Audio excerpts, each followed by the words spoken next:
Good morning. Uh, on behalf of Center for Community and Ethnic Media, I welcome you all to the CUNY Graduate School of Journalism. My name is Jahangir Khatak, and I am a senior editor at the Voices of NY.org.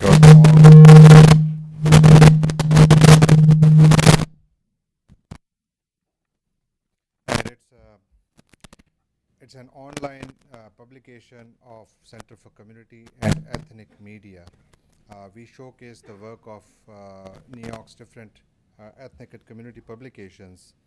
Our executive director, Gary Pierre,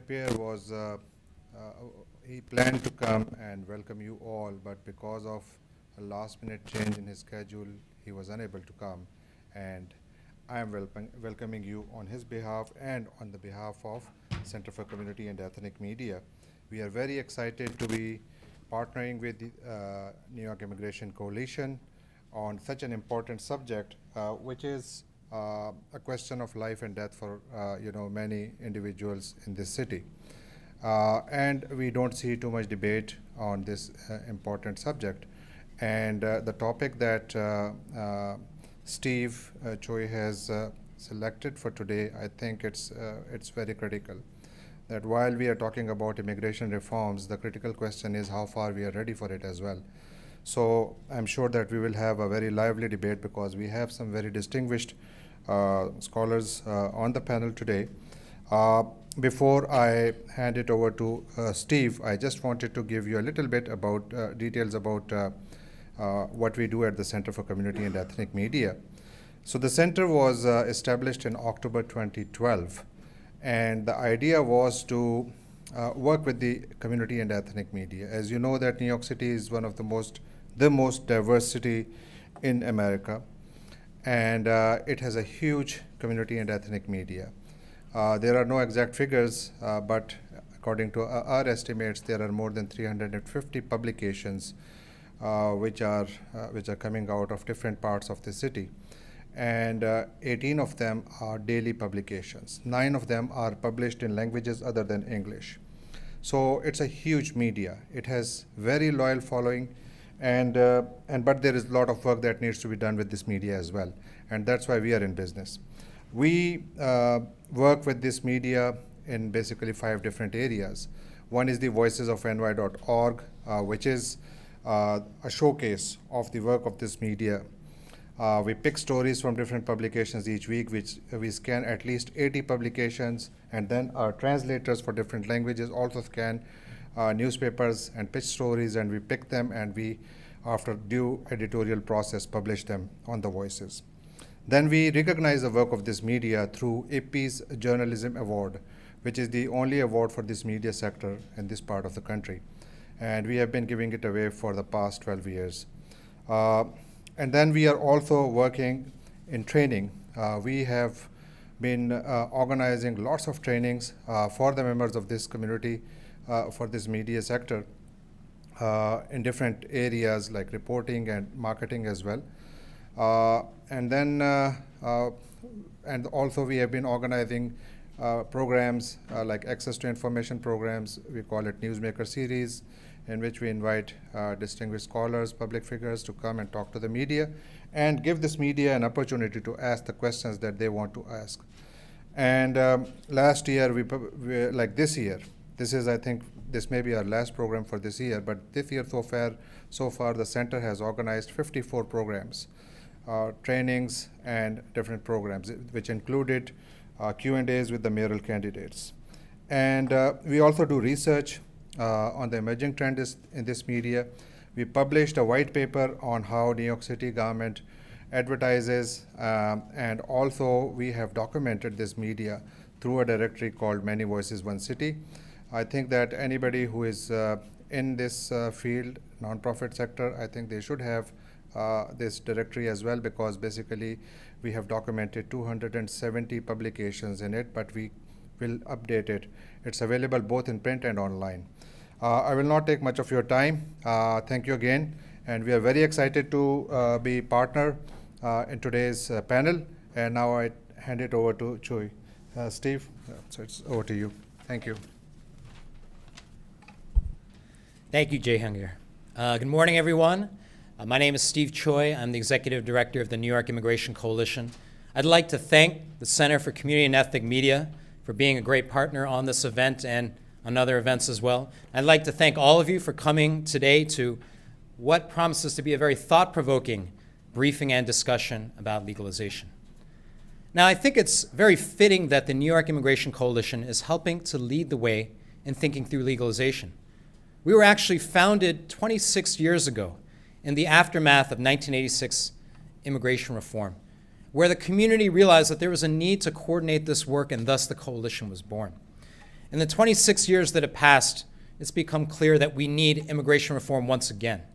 So the NYIC has helped to lead a statewide campaign to push legislators and to build momentum for immigration reform. And I think, and reasonable minds can differ on this, but I think that we are pretty close to having Congress pass immigration reform sometime in the next year.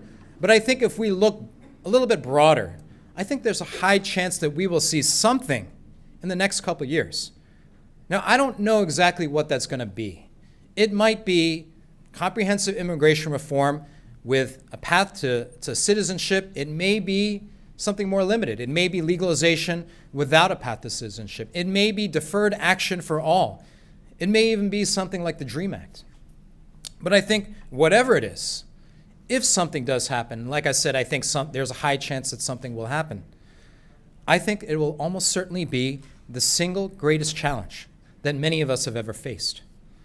And thinking back to deferred action last year in 2012, for example, it was a pretty limited program. And yet, I think our groups did a heroic job, yeoman's work, in being able to set up legal clinics and doing outreach and education and doing all that we could. And yet, I think everybody who was involved with that effort last year will tell you that it was not enough, that we weren't able to coordinate enough, that we weren't able to make sure that we had the same kind of information, that we were doing enough outreach and education.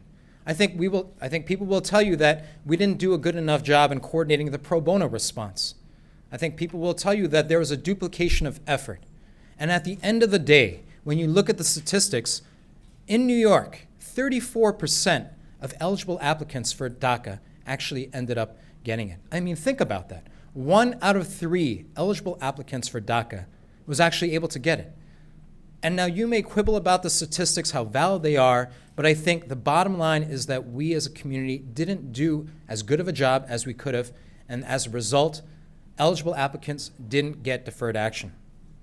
So with legalization, how are we going to respond to that? That's a very good question, and I actually don't profess to know the answer, at least not yet. But thankfully, we are not starting with a blank slate.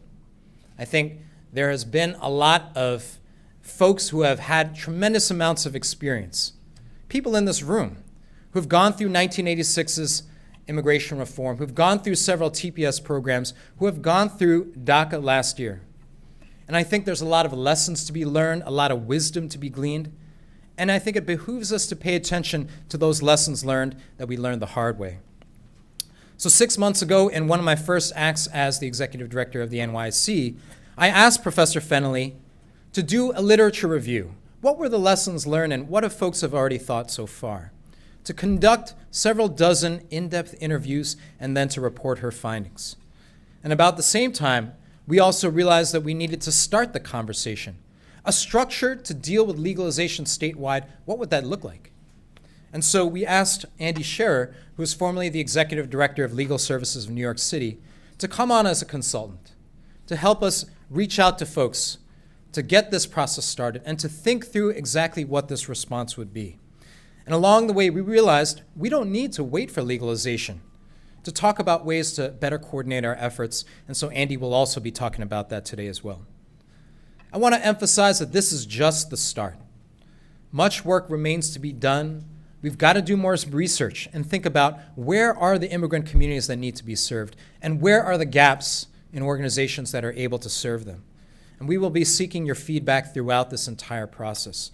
Because the coalition's role really is to convene groups, to bring people together, and to get everybody to put their heads together to think through what this is going to look like, and how to best serve the immigrant communities of New York State, whether legalization happens or not.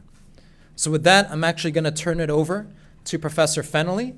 Professor Katherine Fennelly is an emeritus professor at the University of Minnesota's Humphrey School of Public Affairs.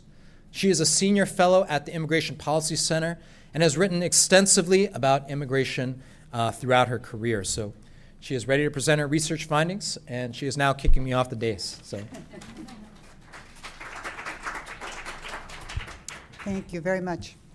Well, it's really a pleasure to be here, to be working with the New York Immigration Coalition, and to be talking about what is perhaps the most important public policy issue of our time. So I'm very happy to see you here and to know that there are other people who are tuning in to this conversation. I'll tell you what the button says that I'm wearing. When I tell people I work in immigration policy, they always say, "That's a hot topic." So my button that I made for myself says, yes, it's a hot topic. Before I start, I also want to put in thanks to the professionals from nonprofit organizations and some of the policy experts, a few of whom are here today, who gave us their time from busy schedules to be interviewed for the report that I'm going to describe to you and that you have a copy of. And also to the law firm of Skadden, Arps, Slate, Meagher, and Flom for very generously supporting the formatting and the printing of the report. Okay. I want to introduce the young women who worked with me on this report, two of whom are here, a third is on her way, and the fourth is in California. But if Yi Zhang and Sarah Fraser would stand up so you can acknowledge their hard work. And Sharon Hang, as I said, is in California, and Maria Mahmoud, I believe, is on her way. All right, well, we began this by asking a question, and that is, let's imagine that comprehensive immigration reform passes tomorrow. What would we need to do to prepare for it? And as Steve mentioned, one of the things the first thing that came to mind was, let's review experiences from the past. Let's go to the literature and look at what has been written about some of the past major immigration reforms and what we can learn from that. And let's turn to the experts, some people in New York State who have had experience with 1986 Immigration Reform and Control Act, called IRCA, with some of the more recent legislation, and I'm sure that includes many of you. So I began with a literature review using, and anybody who's interested could ask me later for more details. You'll see there's a 6-page bibliography in the back of the report that has the results of this literature review. I went to Google Scholar, to the Migration Policy Institute, to publications of major advocacy groups, and did a pretty exhaustive search on implementation of some of these past reforms. And they included, I mentioned IRCA, it also included some of the legislation that changed the status of Central American refugees in the 1980s and the 90s. DACA, which I'm sure many of you are familiar with, which deferred deportation and gave work authorization to young people who were foreign-born but had lived in the United States and studied here.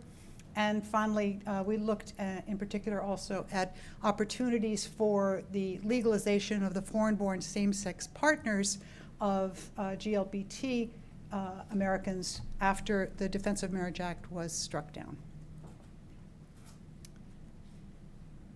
We did, as I mentioned, 25 in-depth interviews. 20 of them were with providers who had had experience with one or more of these reform programs, and 5 were people I'm calling policy experts here in New York or in Washington who've had experience with past programs. And the size of the challenge just in New York State, I think, is exemplified by this graph that shows you that there are an estimated 900,000, just under 1 million undocumented immigrants just in New York State alone. Of course, 11.7 million in the US. And during the recession, as you may know, those numbers declined, but more recently with the end of the recession in the US, they're going up again. So we have quite a bit to do to prepare. Here's an example, and I'm only going to give you just a tiny taste of what's written in depth in the report. But here's an example of one key concern from the in-depth interviews. It will not surprise any of you, and that is that lack of resources was the #1 need to prepare for comprehensive immigration reform. That included, of course, funding for outreach, funding for all kinds of important programming, space, the limitations of space are serious, and staffing limitations. And here's a quote to describe that from one of the people we interviewed. Most initial efforts are exciting, there's publicity, the media's interested, funders jump on board, but what I think funders don't often understand is that these cases take time and they go on forever. And so the problem is that you may have initial funding, but then how do you keep it going? And I should mention that we are, in this report, when we're imagining what form comprehensive immigration reform might take, we're looking at the Senate bill that passed in 2012, S-744, that provided a path to legalization.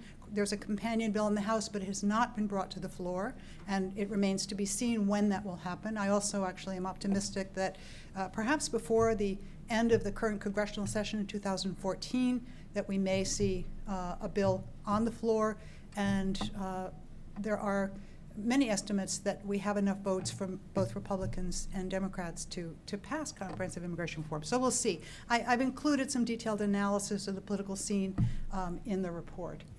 But one of the components of S-744, which is not a perfect bill by any means, is that in order for undocumented immigrants to gain RPI status, registered provisional immigrant status, they apply after a whole series of eligibility criteria. I'll go through a couple of them in this talk.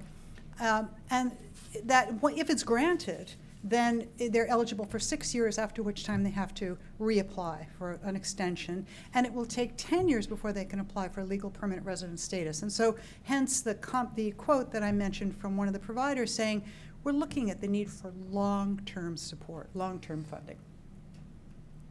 So here's an example of just one of many, many key findings from the literature review, and it might surprise you, and that is that New York State lagged well behind other states, both in 1986 with IRCA applications, and more recently, in 2012, with DACA applications. And here's, I think, a very startling example from IRCA. New York City in 1990 had 1.5 times as many immigrants as Los Angeles City, but LA had 7 times as many applicants for legalization compared. They had 800,000 compared to 118,000 in New York City. I mean, that's quite stark. And if you look at DACA, these are the top 10 states that had the largest DACA-eligible youth. And if you look at the rank order, New York State is right at the bottom there. Only 34% of DACA-eligible youth applied for DACA, at least as of this report, which was, I believe, 2012 data. It was published in 2013. So why? Does anybody have, why should New York, with all of the resources and all of the organizations and so forth, can you think of a reason why we're lagging behind other states in this area? Yes? Well, New York has so many immigrants, and the communities are pretty cohesive, and maybe people inside those communities don't feel that they need to go, you know, that there's some sort of security within their community. Okay, interesting. I'll take one more suggestion. Anybody have another thought? Yes? It was lack of fear. Participants didn't want to come. Young people we spoke to were afraid their parents would be exposed to the information provided. Okay. Now, the question also is, would the immigrants in New York who are undocumented be more fearful than immigrants in other states? And if so, we need to think through why that might be. Well, I'll tell you what the research shows, at least as far as I found and it's written up in the report. And here are just a few of I've got a table that shows you 11 different reasons. But one of them is the diversity of the immigrant population in New York. So unlike some of the states, look at New Mexico, look at Texas, look at much of California, where you have predominantly Latino immigrants who are undocumented, and in some parts of the U.S., of course, predominantly Mexican Latinos who are undocumented, outreach to a group that speaks one language and has an extensive network, community networks, is actually much easier. So there's the difficulty of outreach to a very diverse immigrant population and fewer cross-cutting community networks. There also, at least in terms of IRCA, were fewer efforts to target non-Latino immigrants nationally, and that affected New York, and inadequate outreach efforts, and I go into the details of that in the report. I saw something that came across, you might have seen an email yesterday with a report from California on DACA that suggested another factor, which isn't in the report, that's interesting, and that is that some of, particularly Asian undocumented immigrants, there's a stigma attached, perhaps a greater stigma to being undocumented than there might be for some Latino immigrants. That was the suggestion anyway, particularly in the Filipino community, Chinese and Korean community. People do not want to be identified as being undocumented. So again, the diversity in New York, we don't have 80% of our immigrants who are Latino. Instead, we don't have a majority. We have 12% of immigrants in New York in 2009 were Dominican, 11% Chinese, 6% Mexican, 6% Jamaican. So we need diverse strategies. Now I'm going to run through very quickly 10 of the recommendations that emerged from the study. The first and the top one, again, won't surprise you probably, and that is that we need close collaboration and close coordination is going to be more important than ever. I think we can predict, if we look at what we've learned from the past, that external funding will not be sufficient, that given the complexity of the bills that are being proposed, that the gaps in services during prior legalization programs and the lack of resources in many nonprofits mean that we've got to collaborate, and we've got to have, we can't all be offering the same services. We need a close relationship with the private bar and discussions of offering what some people have called low bono. I think actually it was Professor Benson who used that term rather than necessarily pro bono services. But is there a model for low bono services that would bring in more attorneys? We need to reach non-traditional groups who have expertise in immigration law, who may not be attorneys but have trust in the community. And we need very careful coordinated use of social media, technology, and databases to reach populations. Secondly, of course, funding. We've got to develop funding models that will sustain our efforts over the long term. And if you look at IRCA, you can see that the next slide is this roller coaster. You can expect funding to be insufficient. If we look at the experiences there was a rush of applicants at the beginning of the legalization program. It declined after that, and then just in the weeks leading up to the end of the application period, there was a surge. But the funding didn't follow that pattern, and that had very serious negative implications for the for IRCA applicants. We also need to remember again that we need long-term funding. If you're going to have a client who wants to become a legal permanent resident, not only to become somebody who's got RPI status, this registered provisional immigrant status, then we're talking about a minimum of 10 years and 3 more to apply for citizenship, to naturalize after being an LPR. And there's a need for very serious dialogue about the F word in our field, fees. And that is a very controversial, but a topic that we need to describe, because I heard one provider in an interview I do say that she thought that her nonprofit would shut down based on the demand, but that they could not charge fees. I think that's something, again, that just is worthy of serious dialogue. A third recommendation, we did a new model of services. We've got very complex, IRCA and actually DACA both are quite simple compared to the proposals for comprehensive immigration reform that we're looking at in Congress today. And so we need models that are going to match the complexity of these bills and that will not present too much of a burden on any one nonprofit or legal service providers. Based on prior programs, we need to have, again, a heightened level of resources, space, training, and coordination, and we can't all be offering that at the same time.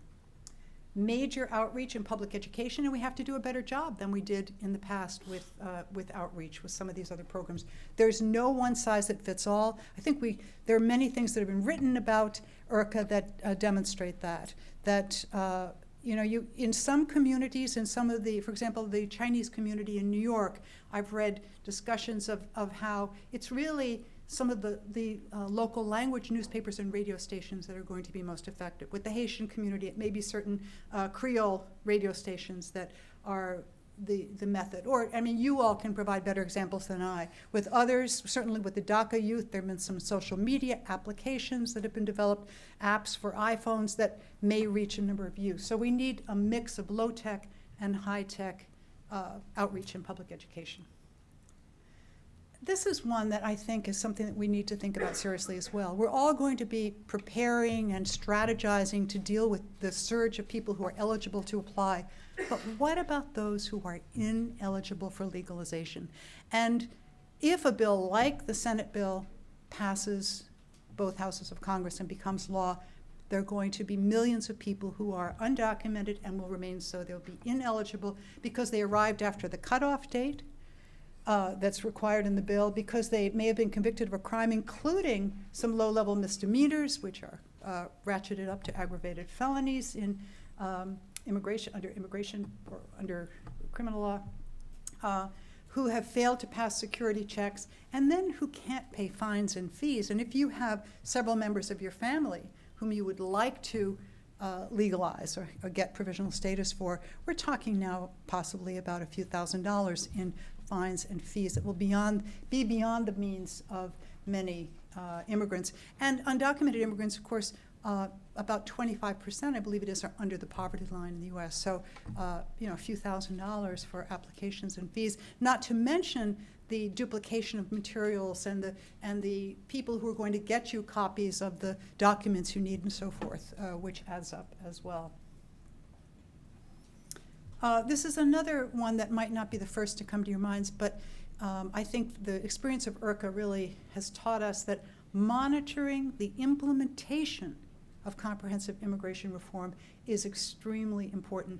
Under IRCA, immigrants, advocates like you brought lawsuits challenging virtually every operational definition in, at the time it was called the Immigration Naturalization Service, the INS, in their regulations for implementation of IRCA. And most of those were successful. And so what I mean by that is that there were very complicated, sometimes contradictory interpretations of regulations of who was eligible to be legalized. And it kept people from applying. And so monitoring those regulations, monitoring whether one regional, in this case the USCIS office, is applying the same criteria as another regional office, whether the explanations that are being given are clear, is, I think, in some cases going to be up to us. Number 7, ensure the availability of needed English and civics classes and tax assistance. We could provide streamlined outreach, fabulous legal services, but if people are unable to get the kinds of English language instruction they need to pass the English test in order to leave provisional status and apply for legal permanent residence status, or to renew the RPA status after 6 years, if they can't pass the civics test to do that, it will be for naught. Tax assistance. I mean, having to show that you have paid back taxes, and then over this long period of 6, 10, 13 years to keep up with taxes is going to require, for 11.7 million immigrants, a tremendous amount of assistance. Number 8, establish contact with similar organizations in the U.S. There are we can learn quite a bit, I think, from the experiences of other organizations in outreach and training and in funding strategies. And we heard this in talking to some of you from upstate New York, that we really need to strive to meet the needs of immigrants in all parts of the city, and that there's a particular need to bring in and to strategize with our partners in both rural and urban areas in upstate. In fact, some of the provisions of the Senate bill are quite different for rural migrant workers, for example. There's a special shorter path for legalization of seasonal agricultural workers, as there is for Dreamers. So those populations are working in the multi-billion-dollar agricultural industry in upstate New York and need to be part of the conversation.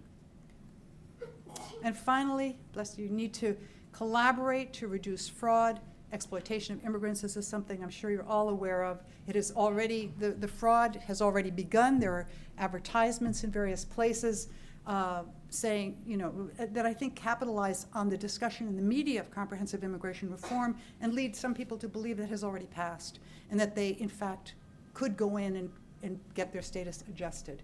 So it's going to take quite a bit of strategy and outreach to combat this, but even more importantly, perhaps, the only way we're really going to be able to prevent fraud is by offering those timely, high-quality services that people need so that they're not, in desperation, turning to fraudulent providers. And then, my last note, I'll leave you with, mostly we're thankful our Pilgrim ancestors got here before immigration became a campaign issue. Thank you very much. Thank you, Professor Fennelly. Thank you, Professor Fennelly. Next, I would like to introduce Andy Scherer. He is formerly the Executive Director of Legal Services NYC. He's also a Senior Fellow at the Furman Center for Real Estate and Urban Policy at NYU Law School and a Professor of Planning Law at the Columbia Grad School of Architecture, Planning, and Preservation. And he has been working to put together a strategic plan about how we can respond to legalization. We'll also talk about some things we can do today. And, keep going. Okay. No, now Slideshow. Okay, you can tell I'm another generation here, right? This is not my thing. Just a note that there's if you want to follow this on Twitter, there's a Twitter feed, hashtag address up there for anybody who's interested either in the room or online. I want to just start by applauding the New York Immigration Coalition for having the vision to think ahead and to think about how you put together the pieces to really provide top quality services that are coordinated with what will inevitably, we're all hopeful that something's going to happen that's big and massive, but it will be a massive undertaking. And I think it's really apparent, although it's always very hard to accomplish it, apparent to all of us who work in anywhere in areas in which we're trying to address human needs and help people, that the better coordinated we can be, the more we can work together, the better organized we can be, the more effective we can be. So the idea here is to really think through and operationalize some of the many lessons that we learned from Professor Fennelly's report and think about how the broad range of groups in New York can work together to be effective if and when we have reform actually a reality. So what does coordination do for us? What does the formation of a consortium to work together do for us? It really enables us to reach the most people. It enables us to think through and provide services in the most cost-effective manner. It will help enormously in minimizing fraud. And it gives us a real opportunity to assure that the kinds of services that immigrants get are top quality, because we can within the consortium, work together to assure that we're providing top quality services, and we can direct people to those services and away from the people who might take advantage of them and not do what needs to be done. The problem to address will be enormous. The task will be enormous. We're talking about close to 1 million immigrants. We're talking about people from 150 different countries, many of whom will be eligible for legalization if we get a really broad program. And we're talking about a large array of organizations throughout the state who will be very interested, who will have the skills, maybe not yet the capacity, but will have the skills and the interest in being part of an effort to reform, to address the consequences of reform. So what are some of the principles that would be important to adhere to in a real collaborative effort? focus on collaboration and not working solely in your own silo. Collaborate not just within the state, but don't reinvent the wheel. Look at what our colleagues are doing around the country, learn from them, adapt what they've done, share with them what we've done. Obviously, treat immigrants with the utmost respect, have a high degree of confidentiality, cultural competence, work on languages, work on being able to provide services in the languages that immigrants speak. Set standards and make sure that the services in the group that we're part of are really high quality services. Avoid duplication. People will come into this effort with different levels of skills, with different types of tasks that they can take on, and rather than have everybody do the same thing, we should be strategic and organized and make sure that people are doing their individual pieces well and that those pieces fit together. Technology can play an enormously helpful role. It already has, very different than IRCA 26 years ago. We have lots of technological tools at our disposal now, and we should take full advantage of them. We should be as sophisticated as we can in the use of technology. But on the other hand, we should know when we need to be working with people personally and not online and not through technology. And that's a balance that we'll have to strike. Lots of potential partners in this effort. There's, some of them obvious, some of them less obvious. All the groups that historically have served immigrants would be part of it. Of course, the legal provider groups would be part of a consortium and a statewide joint endeavor to do this. But we also want to go beyond the usual suspects. There will be specialized legal services providers who wouldn't necessarily focus on immigrants, but will have the skills around employment or around LGBT issues or lots of issues that may come up in the course of legalization that we would want to call on and have be part of this. As Steve said at the beginning, coordinate the pro bono effort. There will be inevitably a huge outpouring of volunteers and pro bono resources that will be made available if there is a major legalization opportunity, and we need to work with those folks who are going to come out in a way that gives them meaningful work to do, that's coordinated, that doesn't have 5, 10, 15 organizations competing for them, but rather that's strategic and organized and uses them well. Religious institutions, libraries, labor unions. There will be a lot of institutions and organizations that would be interested in and could play a meaningful role, and we'll have to think that piece out. So what are the elements of a strategic plan? We've been thinking through various components of it, floating some ideas, working with an advisory committee that's been giving feedback on this, and there are a number of pieces to this. Community and public education, right? Enormously important. That's one of the main lessons from that and outreach is one of the main lessons from the experience that we've had with other legalization efforts.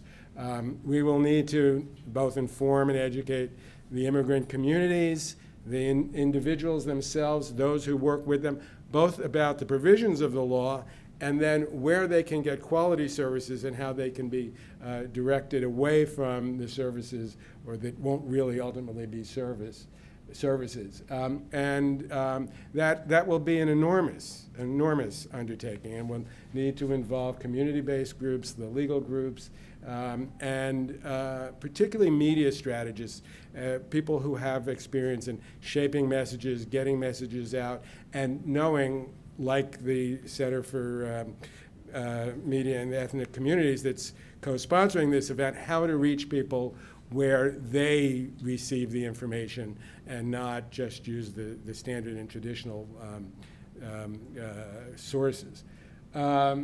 Outreach, community education and outreach, part and parcel of the same thing. We'll need to reach as many people as we possibly can in languages that they understand, through the organizations who have the primary contact with immigrants, the organizations that they trust. Professional training, again, an area in which we have to be highly coordinated. We need to impart to people the skills that they need to both interface with people, help people, create an environment of trust, but also so that they know what the law is, and most particularly so they know when it's not the right thing to do to apply for legalization. That will be a key. What we don't want to put people in harm's way. We want to know, and we want everybody who is engaged in this effort to know how to discern when it's actually not the appropriate thing to do. We'll need to work on BIA certification to ensure that enough people are qualified to address issues that require certification.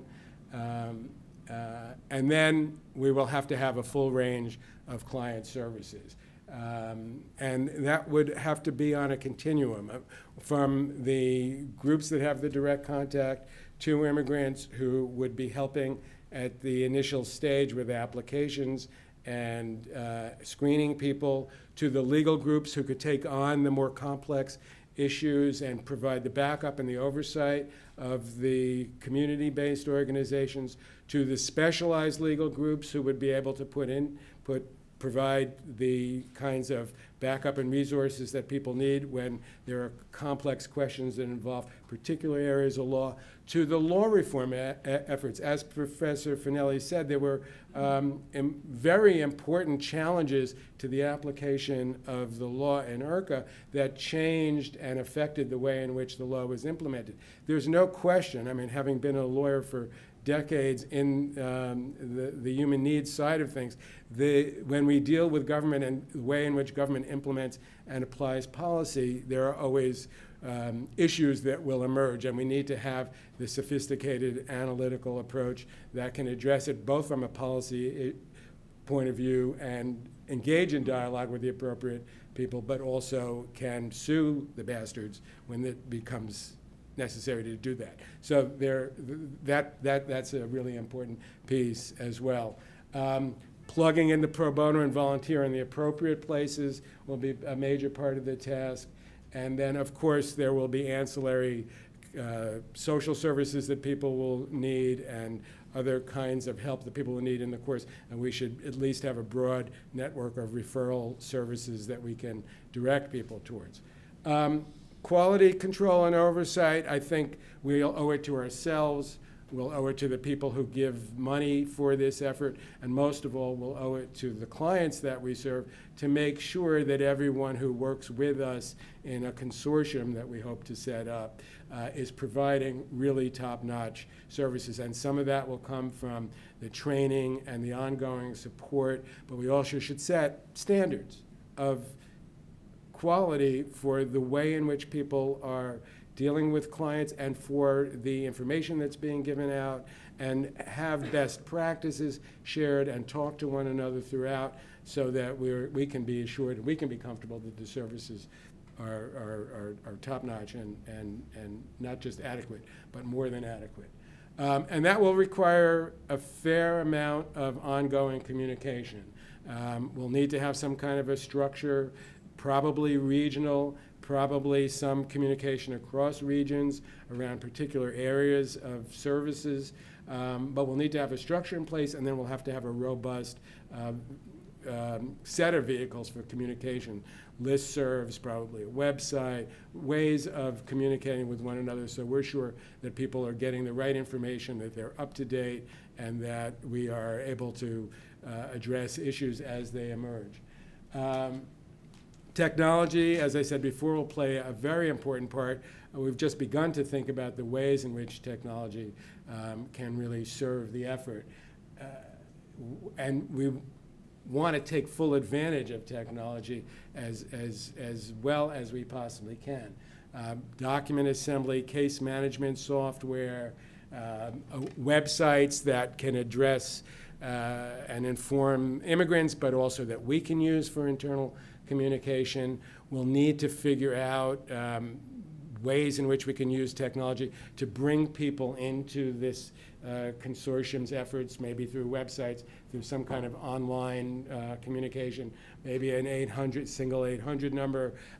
All that needs to be thought through. But, and then the strategic use of social media will be part of it. And then, of course, for those that don't have the capacity, we'll have to think about how we raise the funds and make sure that people have the hardware that they need to and be meaningful part of this common endeavor. Media will play a key role.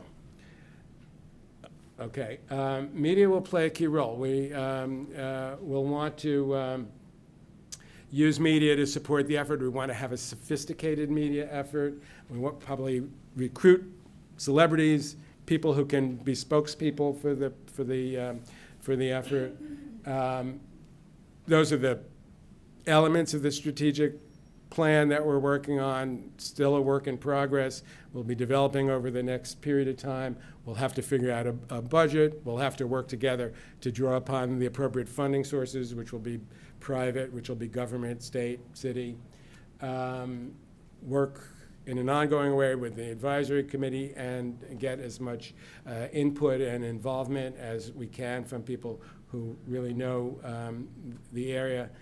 And then finally, there are things that we can and that we should do now. The consortium's needed even in the absence of comprehensive immigration reform. And if we begin to work together now, we'll be that much better prepared for working together going forward. We can start gathering data on potential applicants for legalization, where they are. We can compile data on services and capacity. We can develop a statewide anti-fraud campaign. Today, it's enormously important for people to understand that there is no legalization program yet and what the status of the law is. And we can identify the gaps in services and coordination and begin to work in a coordinated fashion. I'm going to leave it there, and I think we have a couple of minutes for questions, so thank you all. Thank you, Andy. So at this point, as I mentioned earlier, this is really an iterative process. This is the first step, the first phase of a longer process by which we want to get more feedback, we want to work with more partners, and make sure that we have the most robust structure possible to be able to provide services, not only in the event of legalization, but also services that we need to do right now. So at this point, I wanted to open it up and get some questions from the audience. I believe we have a mic that we can pass around. And Jillian over on the side has that mic. So I'd like to open it up, and if folks have questions or comments, please feel free to chime in now. Hi, I have a question. I think it's more for Professor Fennelly. What is the rate of success, or what was the rate of success, if we can call it that, back to 1986 on IRCA? Let's say from the number of potential applicants to the ones who actually were granted the benefit. You know, I don't have that at my fingertips, but if you want to leave me your email, I could send it to you afterwards.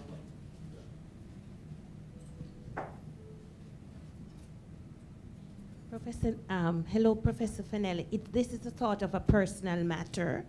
What has been done about, what's going to be done about the backlog? Am I to assume that the fact that they're going to be 10 to, you said 10 plus 3 years for maybe total legalization to the green card status?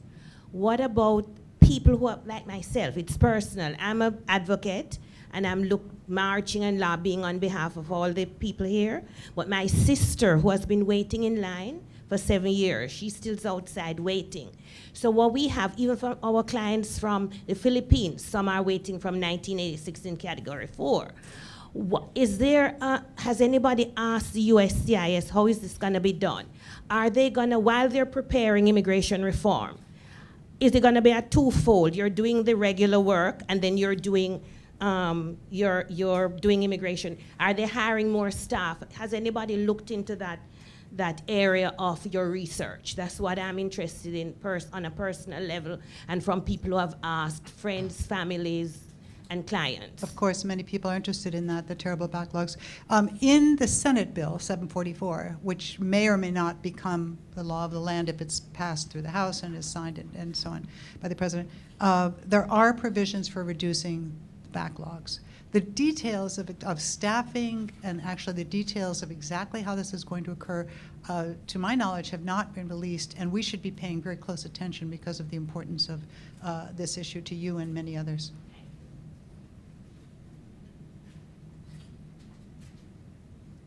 Are there other questions? Question.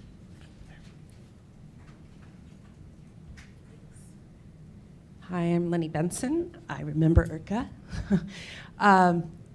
When I listen to the idea about the consortium, and I think about the efforts in DACA and the way we all function here, is there any thought seriously about going to our state legislature, at least here, and saying, let's create a state legal services entity that can have contractors, so we work with our community-based programs and we keep our existing legal providers functioning, but we create a core that's basically the legal aid office within New York State through enough of a period of time to really serve the best interests of the state of New York. Could government serve this function? Well, you know, we haven't been, is this on? Yeah, right. We haven't been thinking of it in terms of setting up a new legal aid program. We've been thinking that there are a number of very highly qualified providers, and the politics and the complications that get created when you set up a new separate competitor may not be worth it. There is, however, in the works, something called the Immigrant Justice Corps that the Robin Hood Foundation is in the process of setting up, which I think, if it goes the direction they're talking about, could have up to 75 immigrant legal assistance individuals with fellowships at the legal services providers around the state. That would be a major boon. I do think you're right that the state would be very interested in this and in the coordination. And I think we could accomplish through a tightly run and well-organized consortium many of the same things that you're suggesting, and no matter what, lots of the organizations that exist now and do immigrant assistance work would want to be part of it anyway. So by setting up another entity, we wouldn't sort of take over the field anyway. We would just have yet another group that would be in the mix. So that's my thoughts about it. So we've had several conversations with the state government. I think the fact of the matter is that government's going to have to be involved. There's only so much foundation money that's going to be able to get out to groups. There's only so much groups can do to scale up. I think the basic principle is that government will have to be involved in some way, shape, or fashion. We have had several conversations. I think the natural partner is going to be the network of opportunity centers that has been created under the Cuomo administration. It's part of the Office of New Americans with the Secretary of State. So we've had conversations with them, with Secretary of State Perales, to think about and have them think about how are they going to be able to leverage these opportunity centers. The opportunity centers currently, right now, they do services about citizenship. They help process citizenship applications, and they also do some other services such as ESL. But I think, and I don't want to speak for them, but that is probably going to be the entity, if legalization happens, that they're going to need to ramp up significantly. There's still a lot more to go in that conversation. We are engaging them in that because I do think that at the end of the day, we're going to have some sort of public-private partnership to make sure that our community members are served. A question in the back there? Hi, Sam Palmer-Simon. I'm an attorney with the New York Legal Assistance Group, and actually I worked under the ONA contract for a while. So I have some experience with that, and it kind of goes to the question that I was going to ask, which is, I agree that BIA accreditation and having more qualified advocates on the ground is going to be really important. However, my experience with ONA and other grants has shown me that sometimes BIA accreditation is not enough. And I worry that 30 hours of training for an organization just isn't sufficient. And I'm wondering whether anybody is trying to set the bar a little bit higher in terms of the standards for BIA accreditation, or setting up some other sort of accreditation system that is just a notch above that. Well, you know, it is something that we've been thinking about, because I think if we set up a consortium that's statewide, and hopefully NYILAC would be a part of it as well, we should establish internally a set of standards, and that's an important discussion to have, you know, whether or not BIA accreditation is enough, or what we really expect from people. And some of it may also be around case management and around the application process, and there may be aspects to this that wouldn't necessarily be covered in the BIA certification process at all. But I think one of the things we're definitely keeping our eye on is having a set of quality standards for being a member of the consortium, because we owe it to the clients, we owe it to ourselves, and that's a piece that needs to be further thought through, but it's very much something on the plate.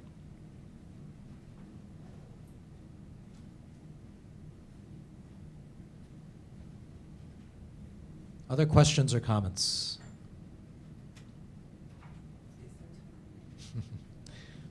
Okay. Go ahead.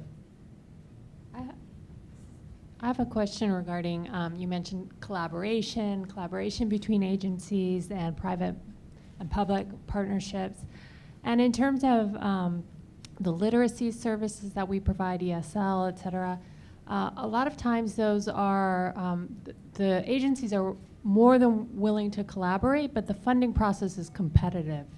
And my understanding is that wasn't always the case in New York State. I'm not very clear on the evolution from a more collaborative, where everybody gets something, to a competitive process where unfortunately you have agencies, you know, trying to get funding. So what I'm saying is that are there efforts to kind of make funding more consistent, long-term, rather than sort of 5-year, 2-year shots of cash?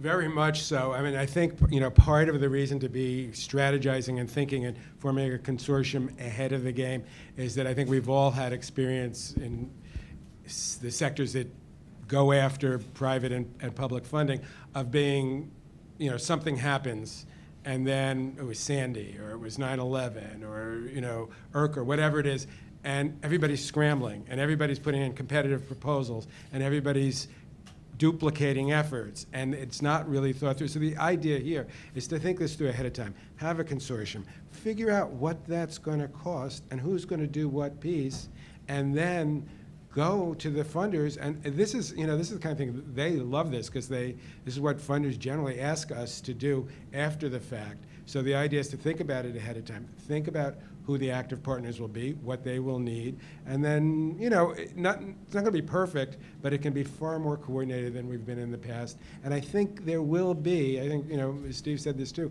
that, you know, the state and the city will be very interested in supporting these efforts. It's very much in their interest, and they will appreciate it, because they, you know, they don't like it. They don't like to have to deal with the competitiveness of the social service and legal services sector. They'd like to see us organize ourselves and say, look, this is how we're going to go about doing it. So I'm pretty optimistic we can get there. It's not going to be easy. We don't have a rich history. We have a lot of history of collaboration and coordination. I think we don't have a history of ever taking it to the level that we're thinking about taking it, but I think we're ahead of the game enough that we can actually pull it off with this one. And I just want to add in one point, that it's going to be absolutely critical to talk with the funders and have that conversation, say, how can you structure funding streams so that people aren't at cross purposes with each other, that it's not a free-for-all. I think, for example, one of the things that you saw with deferred action was that you had legal groups and community groups that were getting pools of funding that were based strictly on numbers. And so, you know, you had legal groups that had to meet certain deliverables and the number of applications, and you had community groups doing the same thing. And that, to me, seemed to be nonsensical. We should be talking to funders so that they fund legal services to do the hard cases, right? To think about the folks who may not be, slam dunks in terms of eligibility. We should be funding them and talking directly to the funders so that they can fund the legal services group and understand that some of these other cases are going to require more time and more effort, and you're not going to be able to show those mass numbers And so I think that that coordination piece is going to be critical. So as Andy mentioned, we have been talking to funders, and we need to continue to have that conversation, though, to be able to have them understand that in order to have this continuum, different things are going to have to be prioritized in the funding streams. If there are no other questions, with that, I would like to thank everybody for coming. I'd like to thank our panelists, Professor Fennelly and Andy Scherer. I would also like to thank the Center for Community and Ethnic Media. And I would like to keep the conversation going. Tanu Yakupitiage is actually the contact person that we've listed on both the PowerPoints and also the reports. So please feel free to reach out to her for other further questions. Thank you.